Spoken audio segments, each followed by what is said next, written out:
le verset 33 à 34. Luc 23, 33 à 34. Je lis au nom de Jésus-Christ. Amen. Lorsqu'ils furent arrivés au lieu appelé Crâne, ils le crucifièrent là, ainsi que les deux malfaiteurs, l'un à droite, l'autre à gauche. Jésus dit, Père, pardonne-leur, car ils ne savent ce qu'ils font. Amen. Ils se partagèrent ses vêtements en tirant au sort. Amen. Que Dieu ajoute la bénédiction à la lecture de sa parole. Amen. Prenez place.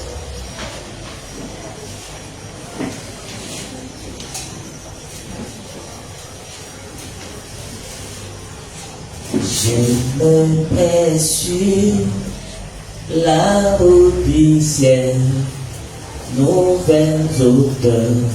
Chaque jour je garde sur mon chemin, je prie toujours. Place-moi, Seigneur, au lieu de oh, mets-moi, Seigneur, que je le tiens par la foi sur le plateau du ciel, la pluie au plein, jamais trouvé. Place-moi, Seigneur, au lieu de oh, mets-moi,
dans un lieu plus élevé.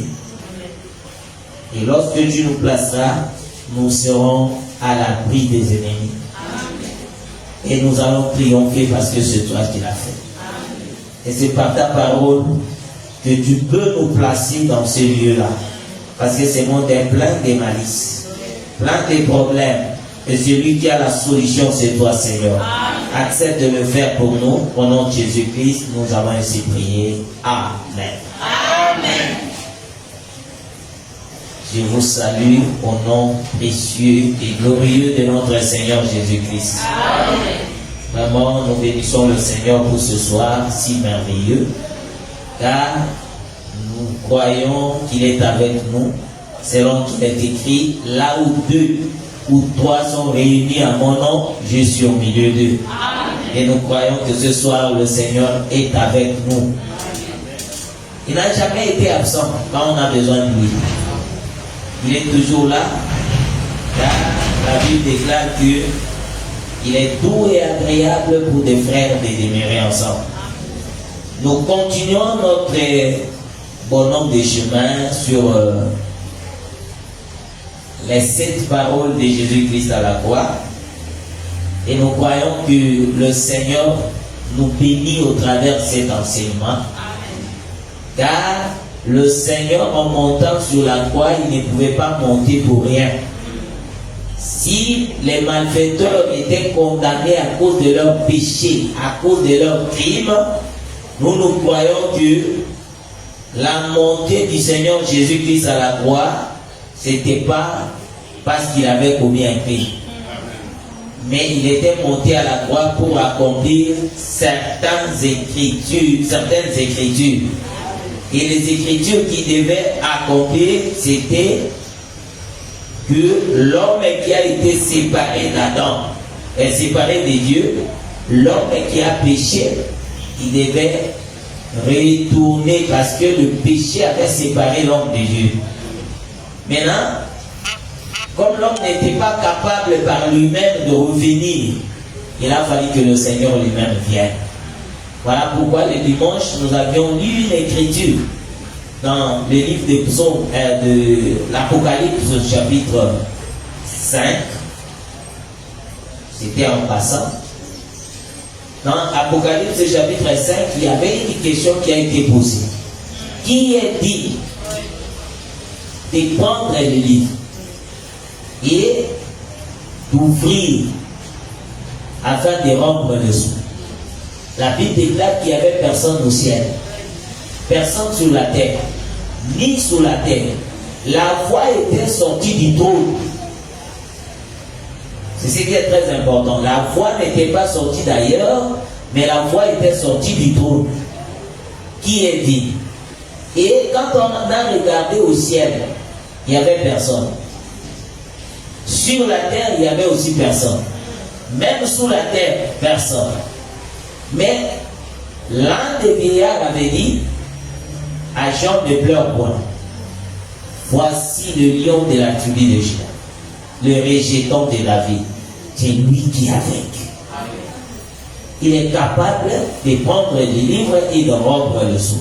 Mais quand Jean regarde, il ne voit pas le lion qu'on lui avait montré. Qu'est-ce qu'il va voir? Il va voir l'agneau qui était comme immolé. Ce qui veut dire qu'en réalité, Dieu, pour sauver, ne peut pas venir comme étant un lion. Amen. Parce que quand il vient comme un lion, personne ne l'approchera. Amen. Il est écrit dans le livre d'Amos, chapitre 3, quand le lion rugit, qui ne serait effrayé. Le Seigneur, pour sauver, il devait porter une autre nature. Et la nature là ne pouvait pas être la nature effrayante, mais ça devait être une nature qui attire les gens. C'est pourquoi il a pris la nature de l'agneau. Et ce jour-là, Jean ne lui a pas montré, n'a pas montré aux autres que voici le lion de la tribu de Juda qui ôte le péché. Parce que le lion n'est pas là pour ôter le péché, mais le lion est là pour la vengeance. Quand le Seigneur va revêtir la nature du lion, c'est pour venger. Mais quand il révèle la nature de l'agneau, c'est pas pour venger. Mais cette nature lui permet de rassembler en un seul corps les enfants de Dieu dispersés. C'est pourquoi Jean pouvait dire, voici l'agneau de Dieu qui ôte le péché du monde. Donc la réponse ou la parole des gens témoignait, c'est que Jean a vu dans Apocalypse chapitre 5. Qu'est-ce qu'il avait vu? Il a vu l'agneau qui était comme immolé. Parce qu'en réalité, le Seigneur, pour sauver, il ne pouvait pas sauver les gens étant l'agneau qui marche. Mais pour sauver, il faut qu'il soit un agneau qui est décapité. C'est-à-dire que le salut est constaté ou est accessible quand il y a la mort. Quand il n'y a pas la mort, il n'y a pas de salut. Pourquoi nous disons ça? C'est parce que nous allons voir le Seigneur Jésus né de Marie. Il marchait, il prêchait la parole, il faisait des miracles, mais laisse-moi vous dire que personne n'était sauvé. Il a fallu que ce Jésus-là monte sur la croix. Et quand il monte sur la croix, c'est pour accomplir le plan de Dieu.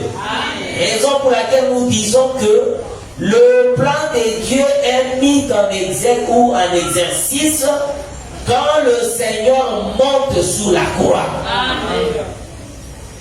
Et vous allez comprendre lorsque nous arriverons à une parole que le Seigneur a prononcée sous la croix en disant tout est accompli. Ça veut dire que c'est pour ça qu'il était venu sur la terre. Amen. Amen. Alors le Seigneur pour sauver ne pouvait pas venir comme un lion, mais il devait venir comme étant un agneau, quelqu'un qui est faible, c'est-à-dire qui accepte la mort pour les autres. Amen. Parce que depuis la chute d'Adam, nous avions dit que le ciel était fermé. Comme le ciel était fermé, personne ne pouvait être sauvé. C'est le ciel qui sauve. Et une fois que le ciel est fermé, ça veut dire que le salut n'est pas accessible aux hommes. Bien que les prophètes venaient, mais vous allez remarquer qu'aucun prophète n'était capable de sauver. Parce que pour sauver, il faut accepter la mort à la place des autres. Adam n'a pas accepté la mort à la place des autres. Enoch n'a pas accepté la mort. Élie non plus. Abraham, l'ami de Dieu, n'a pas accepté la mort. David, l'homme selon le cœur de Dieu, n'a pas accepté la mort. C'est que David n'était pas juste. Pourquoi tout ce monde n'était pas juste? C'est au sujet du salut de l'humanité. Personne n'était juste. Raison pour laquelle dans Romains, chapitre 3, à partir du verset 10 jusqu'au verset 12, là où nous avions lu, la Bible avait dit nul n'est juste, pas même un seul. C'est en ce qui concerne le salut, la rédemption, nul n'est juste. Il faut bien retenir ces choses. Parce que nous avions lu dans Hébreux 11, et l'apôtre Paul a prêché dans Romains que, même dans Galates, il dit le juste vivra par la foi. Ce qui veut dire que on reconnaît un juste quand il y a la foi. Lorsqu'il n'y a pas la foi, ça veut dire qu'il n'y a pas de juste. Les caractéristiques du juste, c'est la foi. Or, le Seigneur, quand il a commencé à marcher avec Israël, il a donné à Israël la loi. Or, la loi ne possède pas de la foi. Ce qui veut dire que tous qui ont vécu dans la loi, personne n'était juste. C'est pourquoi l'apôtre Paul a prêché en disant il n'y a même pas un juste sur la terre. Mais quand le Seigneur est venu portant la chair, c'est lui le juste. Et il a accepté de mourir pour l'intérêt de l'humanité. Bien aimé, sur la terre, personne n'acceptera une telle chose. C'est lui qui l'a accepté, c'est seulement le Seigneur seul. C'est pourquoi vous allez voir que, étant venu, il a trouvé que toute la terre était séparée de Dieu. Et dans son discours, souvent, il disait je suis venu chercher et sauver les brebis d'Israël qui étaient perdues. Donc la venue du Seigneur avait un objectif, sauver les perdus. C'est là où nous avons lu dans Romains que et les Juifs et les Grecs, tous sont sous l'empire du diable. Il n'y avait personne qui pouvait s'en échapper. Tout le monde était sous l'empire du diable. Et personne n'avait le pouvoir d'être sauvé, ni par ses efforts. Parce que le salut ne s'obtient pas par ses efforts. Le salut s'obtient par la grâce. Amen. Il faut que le Seigneur lui-même vienne. Il faut que le Seigneur se livre lui-même pour que toi tu aies le salut. le salut que tu as aujourd'hui ne vient pas de toi. Amen. Mais c'est parce que le Seigneur s'est donné lui-même. Amen. C'est pourquoi la seule personne qui mérite ton adoration, c'est celui qui t'a donné le salut. Ton père et ta mère étaient incapables de te donner le salut. Ton entourage est incapable. Mais c'est lui qui est venu avec le salut, c'est le Seigneur des gloires. Voilà pourquoi, quand tu te mets à genoux, quand tu penses, il faut toujours réaliser que ce que je suis, c'est pour la gloire de Dieu. Alors le Seigneur est venu. Comme nous l'avions dit, lui, il était en même temps le souverain sacrificateur et aussi le sacrifice. Parce que Jésus était tout ça. Vous allez remarquer que dans l'ancienne alliance, le Seigneur avait séparé. Dieu avait séparé. Il y avait les animaux des sacrifices et il y avait aussi le sacrificateur. Maintenant, avec les deux, le rôle du sacrificateur était quoi? De prendre ces animaux de sacrifice, les sacrifier pour le peuple. Lui-même, le sacrificateur, avait aussi ses défauts, sa faiblesse. Et il devait aussi chercher un animal pour lui-même.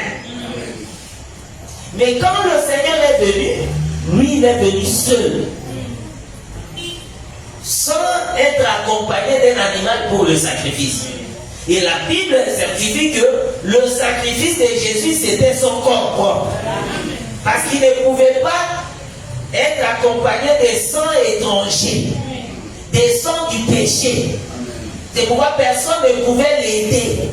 Selon Ésaïe, il dit, j'ai été seul, j'ai cherché et personne n'est venu à mon secours. Ésaïe 63.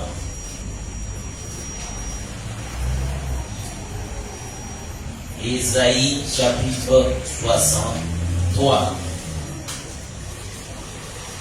Écoutez ce que déclare le prophète au sujet du salut. Parce qu'il faut réaliser que au sujet du salut, le Seigneur ne pouvait pas s'associer à quelqu'un. Parce que s'il s'associait à quelqu'un, la gloire serait partagée. Or, Dieu ne partage pas sa gloire. Il est jaloux concernant sa gloire. Ésaïe 63. J'ai lu à partir du verset 1er. Je lis au nom de Jésus-Christ. Amen.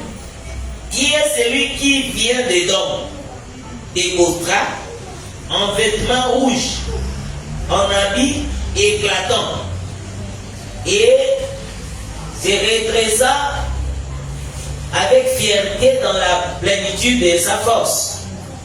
C'est moi qui ai promis le salut, qui ai le pouvoir de délivrer. Amen.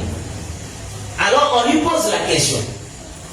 Pourquoi tes habits sont-ils rouges? Et tes vêtements comme les vêtements de celui qui foule dans la cuve?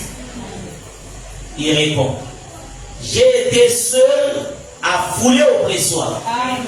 Et nul homme d'entre le peuple n'était avec moi. Amen.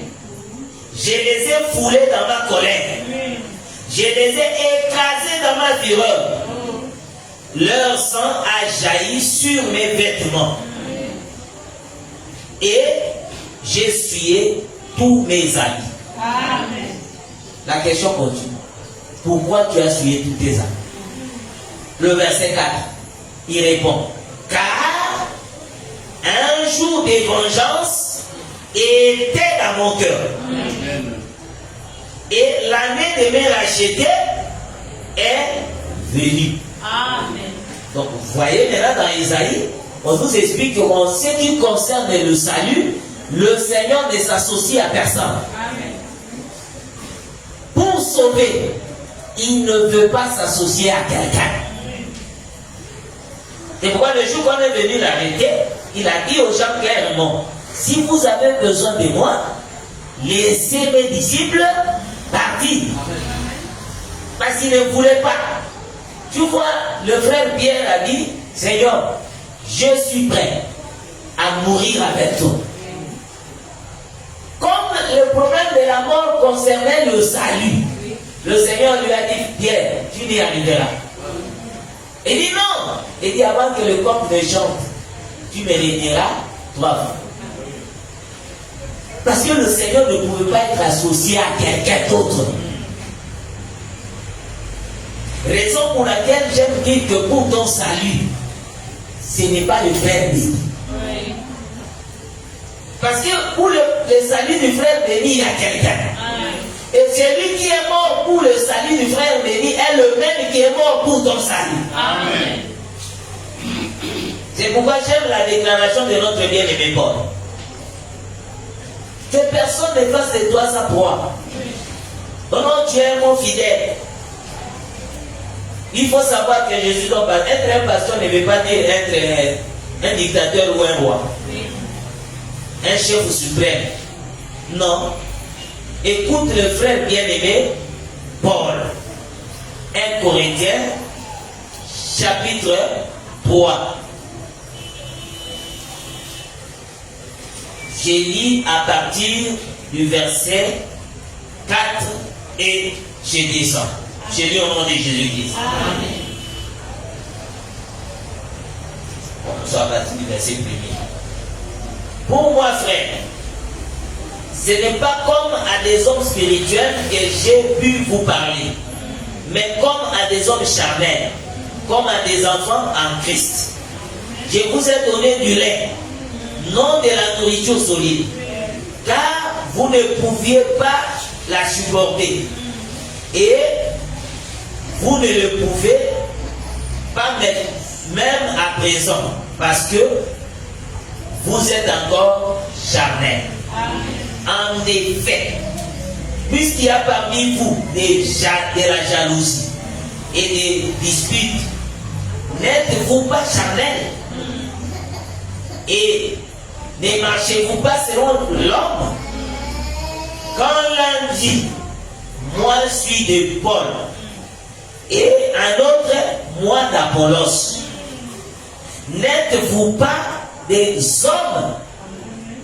C'est que quand il dit n'êtes-vous pas des hommes, ça veut dire que vous êtes charnels. Oui. Les gens qui s'approprient les autres. Oui. Comme moi je suis de terre, oui. Je suis de tel autre, tu es charnel. C'est pas moi, c'est le frère Paul qui a dit ça. Amen. Quand nous venons ici, nous ne sommes pas pour quelqu'un. Nous ne sommes pas de quelqu'un. Oui. Nous sommes tous de Jésus. Amen. Qu'est-ce donc Apollos? Et qu'est-ce que Paul lui-même répond? Des serviteurs par le moyen desquels vous avez cru, selon que le Seigneur l'a donné à chacun. Amen. Nous n'avons pas cru au nom d'Apollos ni au nom de Paul, mais Apollos et Paul sont des serviteurs au moyen desquels nous avons cru. Amen. Parce qu'il est écrit dans Romains, comment croiront-ils s'ils n'ont pas écouté? Oui. Et comment écouteront-ils s'il n'y a pas de prédicateur? Amen.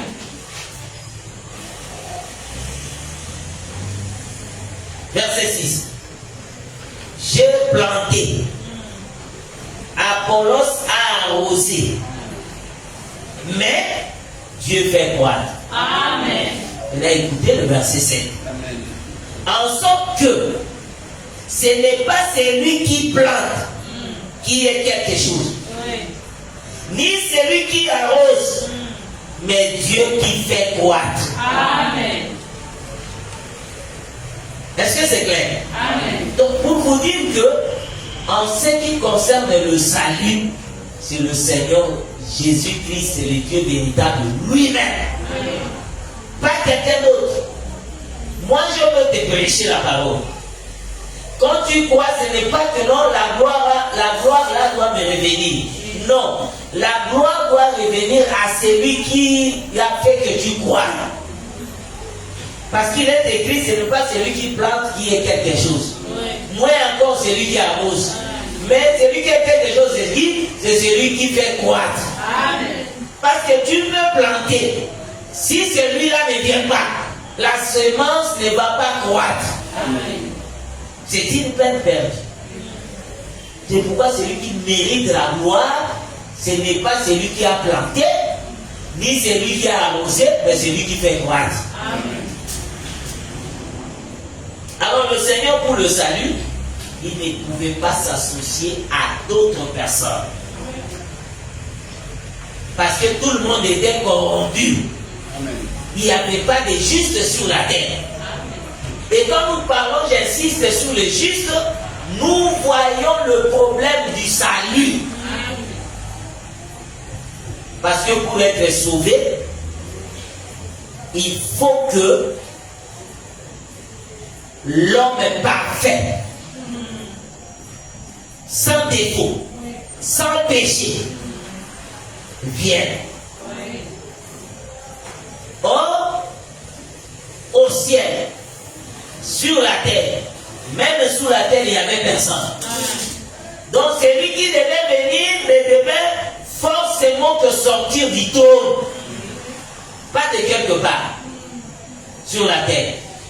C'est pourquoi quand l'ange est arrivé à Marie, voir Marie, qu'est-ce qu'il a dit? Le Saint-Esprit te couvrira par son nom.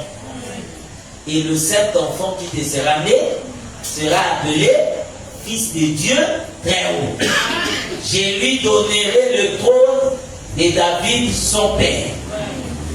C'est qu'en réalité, Jésus-Christ ne tirait pas son origine de la terre.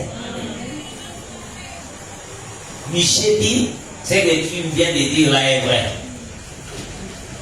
Michée, chapitre 5. L'origine de Jésus n'est pas de la terre.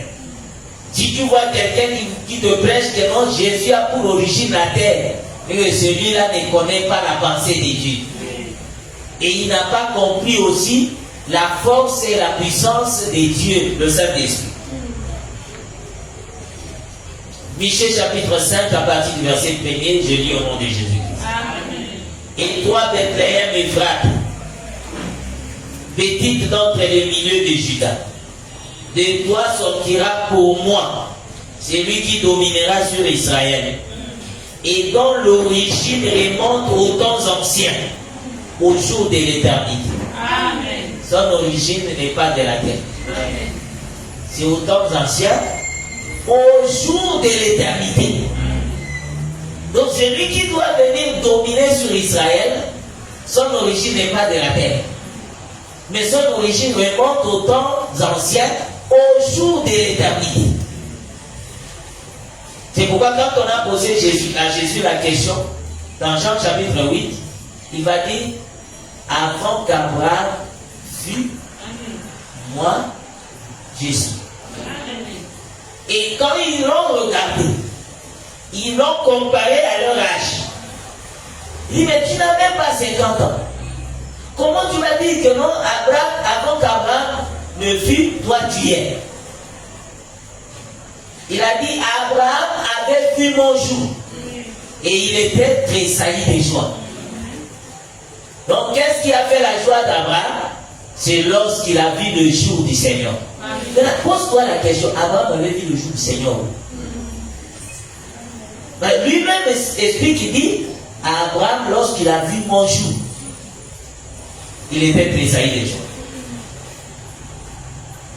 Effectivement, Abraham avait vu le jour du Seigneur.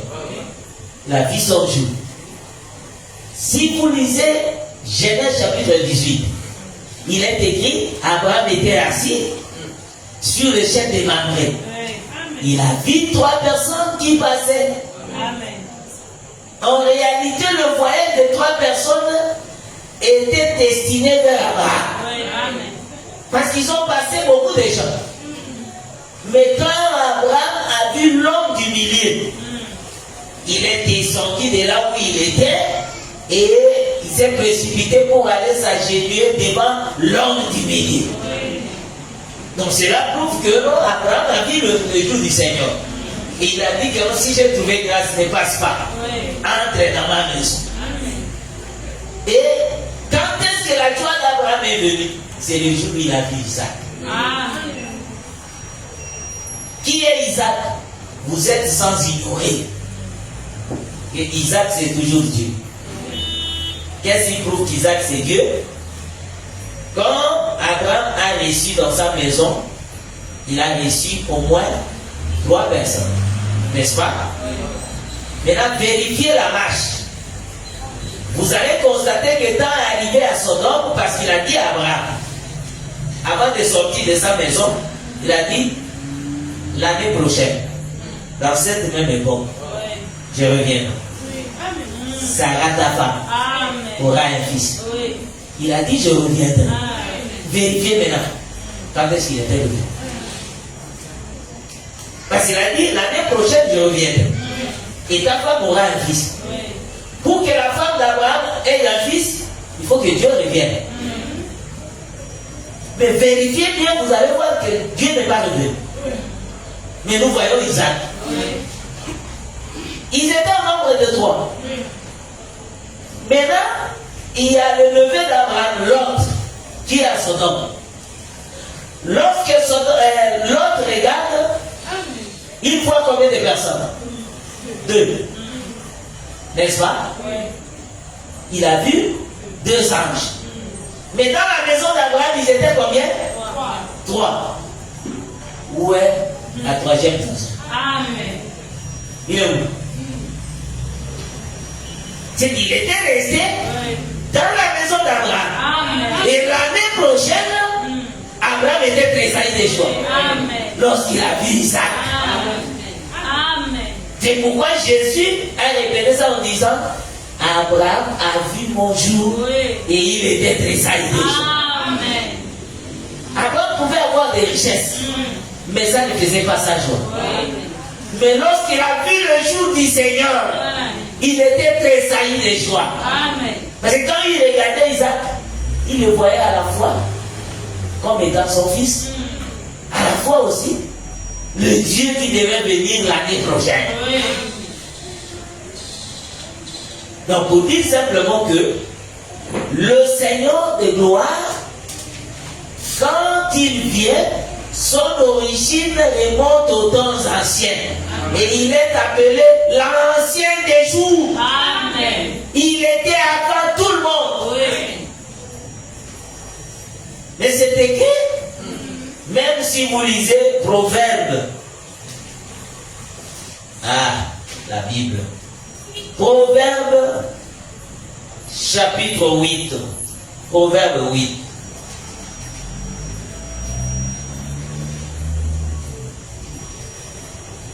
Écoutez ce que déclare la Bible. Si vous commencez, je vais lire le verset 12. J'ai lu au nom de Jésus-Christ. Moi, la sagesse, j'ai pour demeure le discernement et je possède la science de la réflexion. Amen. La crainte de l'Éternel, c'est la haine du mal. Amen. Je saute. Moi, la sagesse, j'ai pour demeure le discernement. Bien aimé, selon cette écriture, si quelqu'un dit qu'il a la sagesse, le discernement doit demeurer. Ça ne se sépare jamais. Verset 22, toujours Proverbe chapitre 8. Il a dit, moi la sagesse, n'est-ce pas? Verset 22, il m'a créé la première de ses œuvres. Avant ses œuvres les plus anciennes. Amen. Ça c'est la sagesse qui parle là. Amen. J'ai été établi depuis l'éternité. Amen. Qui a été établi depuis l'éternité? C'est la sagesse. Amen. Maintenant selon Michée 5, il dit son origine remonte aux temps anciens, au jour de l'éternité. Donc le chef, celui qui doit dominer sur Israël. Son origine remonte aux temps anciens, au jour de l'éternité. Amen. Et arrivé dans Proverbe, il va dire, il faut faire attention. Que Dieu vous bénisse. Amen.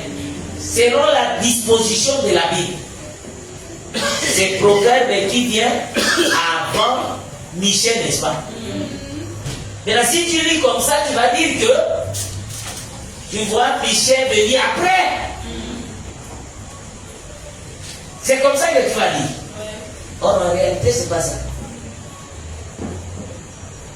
Michel a parlé avant Salomon.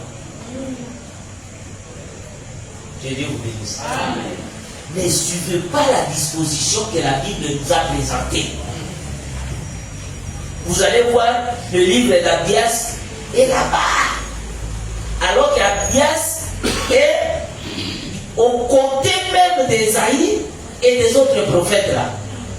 Vous allez voir qu'il y a beaucoup de prophètes qu'on a placés après Ésaïe, Jérémie et les autres. Mais selon la chronologie des événements, ces prophètes étaient même avant les Ésaïe. Parce que les Ésaïe, les Jérémie, les Zacharie sont venus après. Alors, la sagesse dit ici que non, elle est la première des œuvres de Dieu. J'ai été établi depuis l'éternité, dès le commencement, avant l'origine de la terre.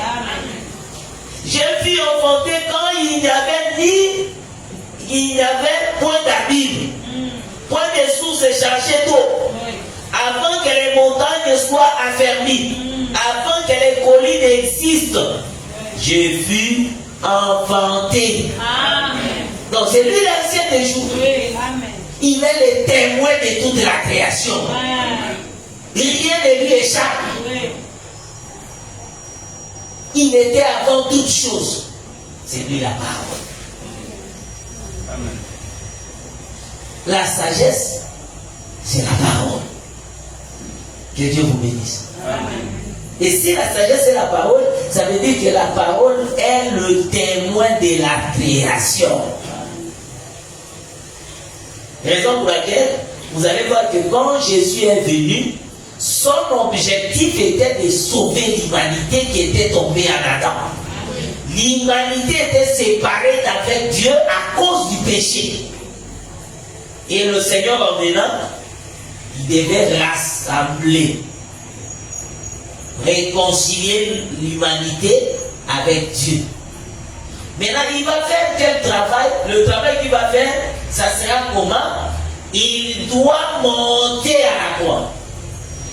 Parce que quand l'homme est séparé d'avec Dieu, c'est que l'homme est séparé d'avec la parole. Il vit maintenant selon lui, selon l'homme. Il vit selon ses instincts. Parce qu'il n'a plus la parole qui peut lui garantir la vie. Or, la parole est restée avec Dieu. L'homme a choisi le côté du mal. Il a choisi la mort. Maintenant, celui qui va venir pour le ravir de la mort ne doit pas tirer son origine de la terre. Amen. Il doit tirer son origine de l'éternité. C'est pourquoi étant venu, il va monter à la croix. Et quand il monte à la croix, la première parole qu'il doit prononcer, ça doit être une parole qui doit réconcilier le monde avec Dieu. Amen. Or, la parole de la réconciliation s'appelle le pardon. Amen.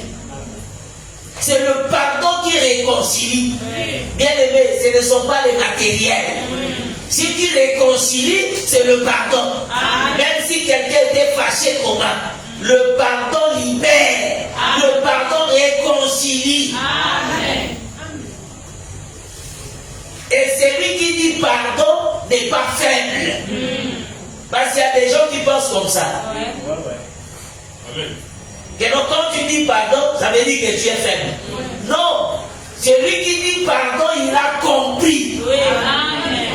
que le pardon est une puissance. Amen. On ne dit pas pardon pour éteindre le feu. Amen. Mais on dit pardon parce que ça vient de son Maintenant, tu vas poser la question, frère béni.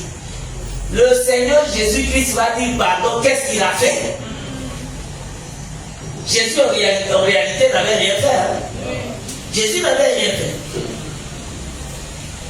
Alors pourquoi il demande pardon? Que Dieu te bénisse. Pourquoi Jésus demande pardon? Il demande pardon parce que depuis la chute d'Adam, l'homme était incapable de s'approcher de Dieu. Maintenant, lui, il vient, la chair qu'il avait, c'était la chair de l'homme qui a péché. Maintenant, pour réconcilier cette chair avec Dieu, lui, il doit prendre la place de l'homme et dire à Dieu pardon. Parce que c'est le mot que le Seigneur attendait depuis la chute d'Adam. Il attendait de ce mot-là. Le seul mot que le ciel attendait pour s'ouvrir, c'était le pardon. Maintenant, quand le prophète venait, aucun prophète n'était capable de dire pardon. Parce que dire pardon, en d'autres termes, vous avez dit que j'accepte de mourir. Alors qu'aucun prophète n'a accepté la mort. Tous les prophètes vérifiaient bien. La mort pour eux, c'était les accidents. Il n'y a aucun prophète qui a accepté volontairement comme ça. Et moi, je vais mourir. Non. Tous les prophètes. Mais le seul, vous voyez même le prophète que Jésus avait déclaré en disant, parmi tous ceux qui sont nés de la femme, il n'y a pas de plus grand que Jean-Baptiste. Il a eu peur de la mort. Il a envoyé même ceux qui se disent, allez demander un peu. Parce qu'Esaïe nous avait dit, quand il viendra, il nous sauvera. Il est vrai que j'ai vu la vision. Dieu m'en a parlé.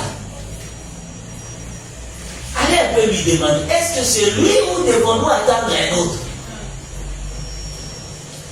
Et lui aussi, il était capable de dire pardon.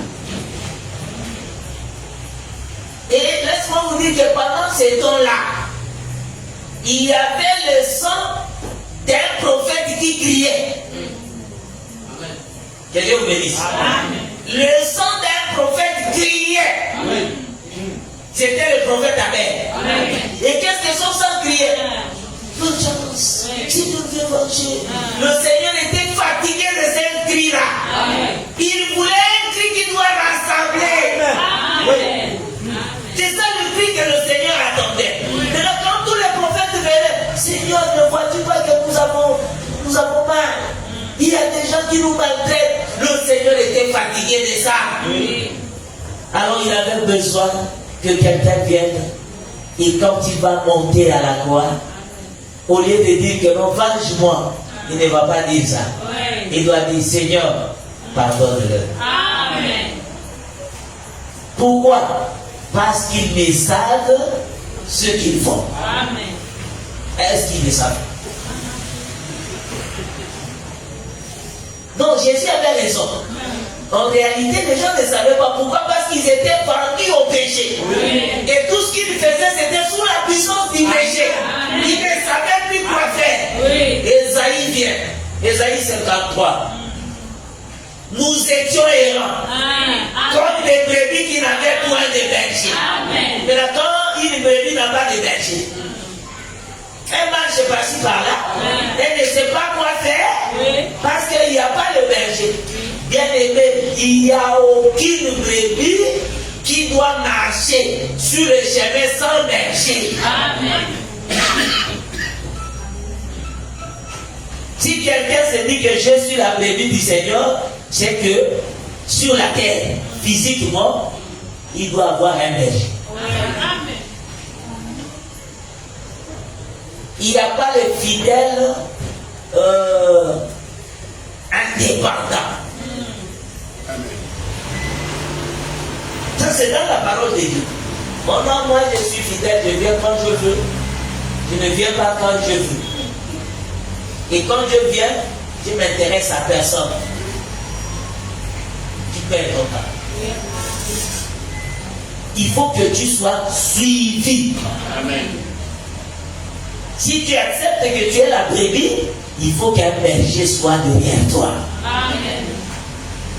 Nous étions errants comme des brebis qui n'avaient point de berger. Mais il a plu au Seigneur de venir mourir. Pourquoi le Seigneur est venu mourir? Pour que nous puissions avoir un berger. Amen. Donc le mot qui devait ouvrir le ciel, le mot de la réconciliation s'appelle le pardon. J'insiste encore, celui qui dit pardon n'est pas faible. Là, je descends dans la connaissance comme ça pour vous le dire. Parce qu'il y a aussi des gens parmi nous qui pensent que non, quand quelqu'un vient souvent te demander pardon, ça veut dire qu'il est faible et il n'arrive plus à faire quelque chose. Non. Celui qui dit pardon, c'est qu'il a reconnu. Que non, c'est que j'avais fait du mal, désormais je ne veux plus marcher comme je marchais. Et je veux prendre le chemin de la vérité. C'est pourquoi il vient demander pardon. Ne dis pas que non, il vient demander pardon parce qu'il manque l'argent pour payer le loyer. Alors il vient se réconcilier avec moi pour que je lui donne de l'argent. Non, il n'est pas faible. Parfois, il a plus que toi. Et demander pardon n'est pas facile. Bien aimé, laisse-moi vous dire que pour nos anciens, demander pardon était facile. Vous savez pourquoi? J'ai mes brebis, j'ai mon troupeau. Quand je pêche, qu'est-ce que j'ai fait? Je prends ce mon lait là-bas, je viens avec. C'était facile. Mais aujourd'hui, ce n'est plus l'histoire des animaux. Parce que la personne qui doit demander pardon d'abord, il y a son égo qui est là. Tu veux demander pardon à qui? Celui-là, regarde d'abord. Toi, tu es plus âgé que lui. Tu n'as pas remarqué ça. En dehors de ça, tu as beaucoup de diplômes que lui. Tu t'habilles mieux que lui. Tu manges bien que lui. Tu vas lui demander pardon pourquoi? Ça, c'est l'ego qui parle. Et de l'autre côté, il y a l'Esprit de Dieu qui dit, étant un enfant de Dieu, sois humble. Amen. Tu es en train de lutter avec des esprits, des dominations. Et une fois que tu arrives à vaincre, en réalité, tu es un enfant de Dieu. C'est pourquoi on ne peut pas refuser le pardon à celui qui le demande. Amen. On ne peut pas le refuser. Il demande parce qu'il a reconnu. Celui qui reconnaît ses fautes, qui les avoue, obtient miséricorde. C'est là que j'avais dit le mot de la réconciliation que le Seigneur attendait, c'était le pardon.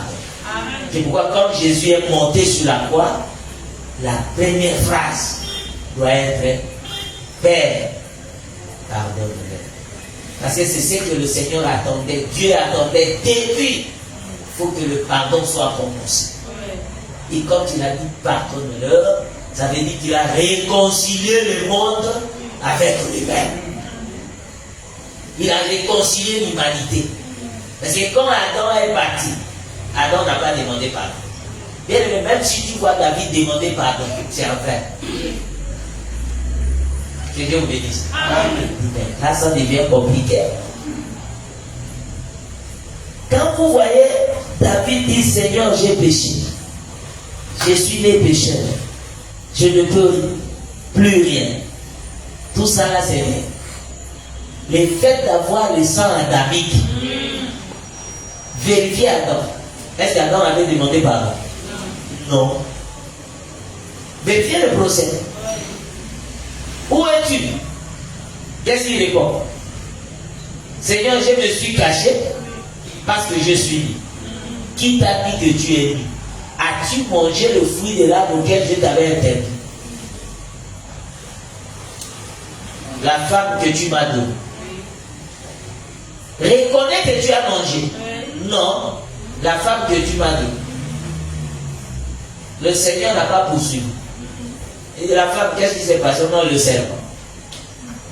Adam demande pardon, il n'a pas demandé pardon. Maintenant, toute l'humanité est née d'Adam.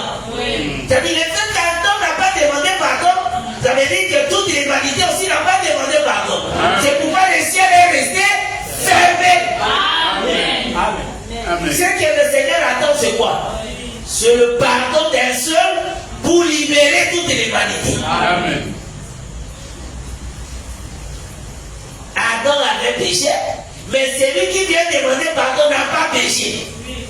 C'est pourquoi son pardon doit être écouté, parce qu'il n'a pas péché. Mais il vient demander ce pardon pour les gens qui ont péché. Père, pardonne. Il a réconcilié le monde avec le Seigneur. Le pardon réconcilie. Le pardon, c'est un réconciliateur. Amen. Donc, celui qui ne demande pas le pardon, celui qui n'accepte pas le pardon, il n'est pas réconcilié avec le Seigneur. Et ça doit être la nature des enfants de Dieu. Quand tu reconnais avoir fait du mal, demande pardon. Même si la personne refuse parce qu'il est en colère, toi fais ce que la Bible te demande de faire. Amen. Et derrière le pardon, il n'y a pas de justificatif. Pardonne-moi. Je suis ton frère. Mais si j'avais fait ça, c'était parce que là tu n'as pas demandé pardon. Remarquez le Seigneur ne s'est pas justifié. Il a dit, Père, pardonne-le. Car ils ne savent pas ce qu'ils font. C'est tout. Donc le pardon vient pour réconcilier l'homme. Le pardon vient pour libérer. Le pardon vient pour délivrer. C'est très important. C'est pourquoi vous allez voir, comme nous l'avions annoncé le dimanche, que le pardon là, le fait de demander pardon pour le peuple, c'était une façon aussi de payer la dette. Amen. Donc le Seigneur était venu payer la dette que l'homme était incapable de payer. Amen. Et quand le Seigneur monte sur la croix et il prononce cette première parole, c'était qu'il était en train de payer la dette que depuis la chute d'Adam, l'homme était incapable de payer. Amen. 2 Rois. 2 Rois chapitre 4. Je vais seulement introduire ça et nous continuerons avec ça le jeudi. 2 Rois chapitre 4, à partir du verset 1er jusqu'au verset 7. J'ai lu au nom de Jésus-Christ. Amen. Une femme d'entre les femmes des fils des prophètes cria à Élisée en disant, ton serviteur, mon mari, est mort. Et tu sais que ton serviteur craignait l'Éternel. Ça, c'est la femme qui rappelle. Il craignait l'Éternel. Or, le créancier est venu pour prendre mes 2 enfants et en faire ses esclaves. Quelqu'un qui est mort, il craignait Dieu. Mais il est parti laissant une dette. Le créancier est venu pour prendre ses 2 enfants. L'homme là, avant de mourir, il n'a pas fait 4 enfants. Il n'a fait que 2. Maintenant, le créancier est venu pour récupérer ses 2 enfants pour en faire ses esclaves. Élisée lui dit, que puis-je faire pour toi? Dis-moi, qu'as-tu à la maison? Elle répondit, ta servante n'a rien du tout à la maison qu'un vase d'huile.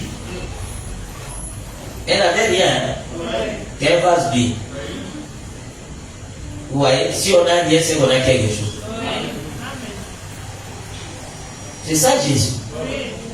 C'est lui qui n'a rien, on notera même ce qu'il a. C'est que moi, quand je viens chez toi, tu me dis que tu n'as rien, c'est que tu as quelque chose. c'est Jésus qui a dit, c'est pas moi. Ce sont les Écritures.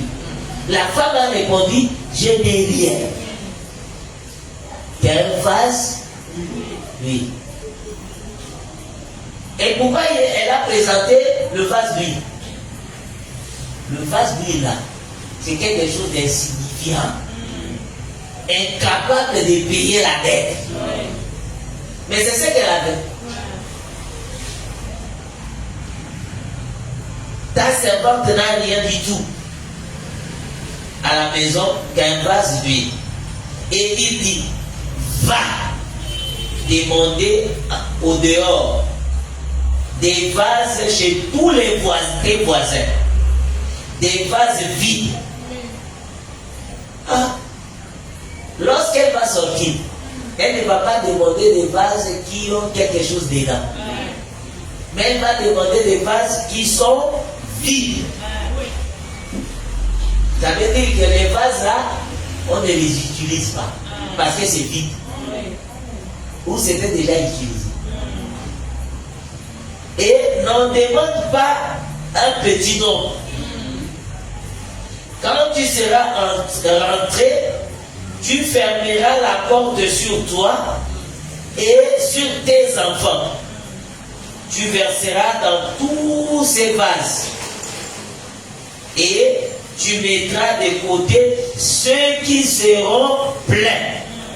Alors, elle le quitta. Elle ferma la porte sur elle et sur ses enfants. Il lui présentait des vases. Qui présentait des vases? Ce sont les deux enfants, n'est-ce pas? Dans la maison, il n'y avait que la femme, les deux enfants et les vases. Maintenant, le travail de la femme était quoi? Remplir les vases. Mais qui présentait les vases? Les enfants. Pourquoi l'huile en question? C'est pour la délivrance de ces deux enfants. Maintenant, ces deux enfants doivent aussi travailler. C'est pas seulement comme on veut nous faire des esclaves, nous on reste de côté. Maman doit travailler seule. Mais nous devons travailler avec notre mère. Que Dieu vous bénisse. Ce sont les deux enfants qui donnaient à la maman des vases afin qu'elle puisse les remplir. C'est-à-dire, quand elle remplit un vase, l'enfant vient avec l'autre. Et ici, quand elle remplit, celui-là vient aussi avec un autre vase. Ce sont les deux enfants qui travaillent avec leur mère. Vous savez pourquoi le frère Esaïe n'avait pas reçu la bénédiction? Vous savez pourquoi? C'est parce qu'elle n'a pas travaillé, il n'a pas travaillé comme ses deux fils. Vérifiez, vous allez voir. L'information est venue du Père. Esaïe a écouté, Rebecca aussi a écouté. Mais il y a Jacob qui n'avait pas écouté. N'est-ce pas? Maintenant, quand Esaïe a écouté, il est parti chercher. Maintenant, Jacob a travaillé avec la mère. Amen. Comme Jacob a travaillé avec la mère, la bénédiction qui était pour Esaïe est revenue à Jacob. Amen. Pourquoi? Parce que Jacob a travaillé avec la mère. Amen. Maintenant, la délivrance doit être pour les deux enfants. Amen. Maintenant, les deux enfants doivent travailler avec leur mère. Amen. S'ils ne travaillent pas avec leur mère, il n'y aura pas la délivrance. Elle remplit. À la fin, vous allez voir que quand tous les vases sont remplis, la Bible déclare que non, elle est allée présenter au créancier. Qu'est-ce qui a délivré les deux enfants? Que Dieu vous bénisse. Qu'est-ce qui a délivré les deux enfants? C'est lui. En réalité, les deux enfants étaient déjà des esclaves.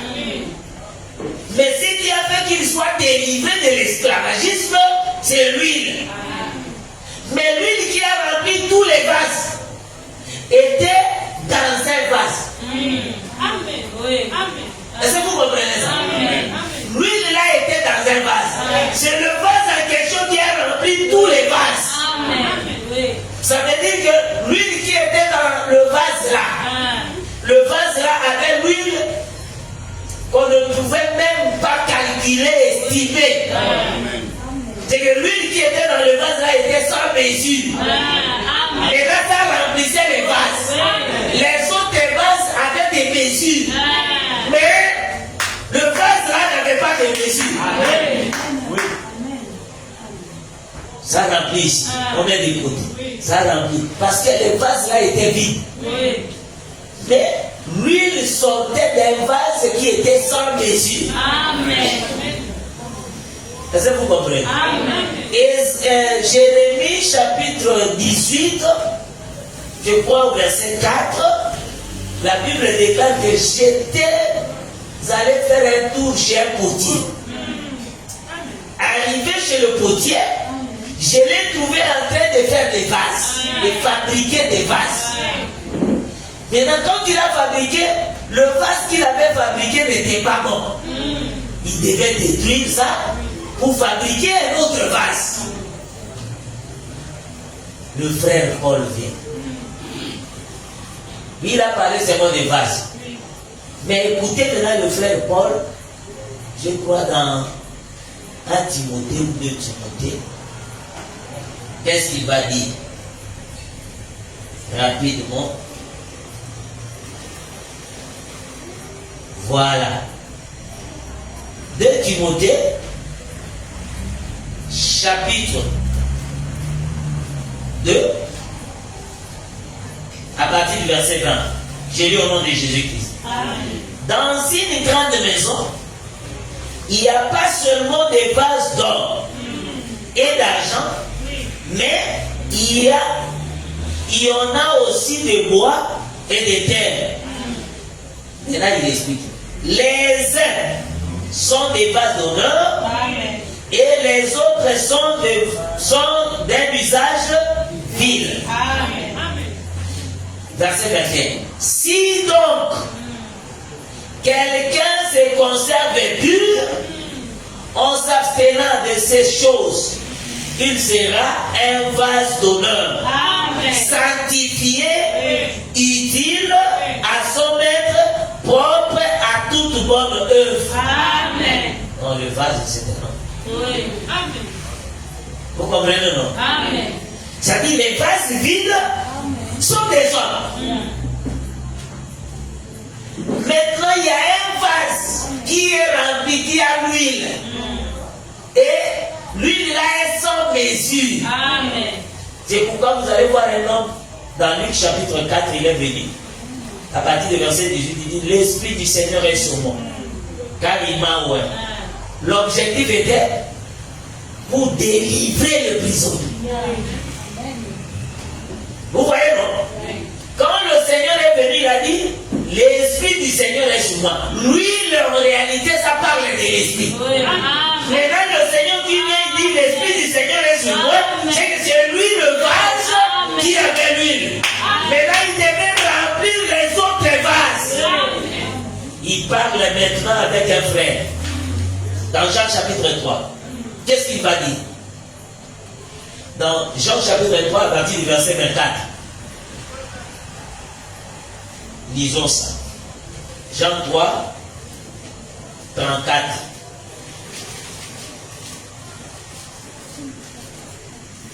Jean chapitre 3.